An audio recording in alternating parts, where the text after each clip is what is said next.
எல்லாருக்கும் எங்கேயாவது ஒரு சொதப்பல் வரும், வராமலாம் இருக்காது. இது நல்லா தான் இருக்காங்களே இவங்க, நம்ம ஏன் அவங்க கூட உறவை வைத்துக்கொள்ள முயற்சி செய்யக்கூடாதா அப்படின்னு ஒரு சபலம் வரும்.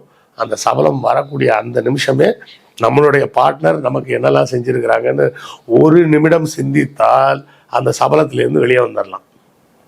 அந்த சபலம் வராத ஆணே கிடையாது, அந்த சபலம் வராத ஒரு பெண் இங்கே உலகத்தில் இருக்காங்க, அந்த சபலம் வராத ஒரு ஆண் நிறைய பேர் இருக்காங்க அப்படின்லாம் சொல்லி நான் ஏமாத்தலாம் விரும்பலை.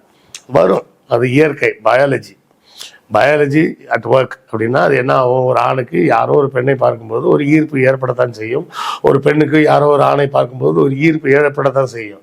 அந்த ஈர்ப்பு ஏற்பட்டுருச்சுன்றதுக்காகவே அதை வந்து நான் இருக்கிற எல்லாத்தையும் பிரேக் பண்ணிவிட்டு நான் போய் அந்த உறவில் ஈடுபடுவேன் அப்படின்னு சொல்கிறதெல்லாம் அயோக்கியத்தனம்.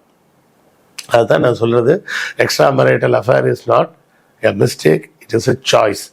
அப்போ அந்த பெண்மணி அதை ஒரு சாய்ஸாக எடுத்ததுனால இந்த நிலைமைக்கு போய் கடைசியாக இன்று தன்னுடைய வாழ்க்கை, தன் கணவனது வாழ்க்கை, தன் குழந்தையின் வாழ்க்கை, அப்பாவியாக காலேஜில் படிச்சுட்டு இருந்த ஒரு பையனோட வாழ்க்கை, அந்த குடும்பத்தோட நிம்மதி, இந்த குடும்பத்தோட நிம்மதி, அந்த பொண்ணோட குடும்பத்தோட நிம்மதி அப்படின்னு ஒரு 3 குடும்பங்களை நிம்மதி போய், ஒரு உயிர் போய், இன்னும் 2 பேர் மரண தண்டனைக்கு கூட போகலாம். இவ்வளோ பிரச்சனையும் எதனால் வந்தது, அந்த ஒரு சிறு சபலம்.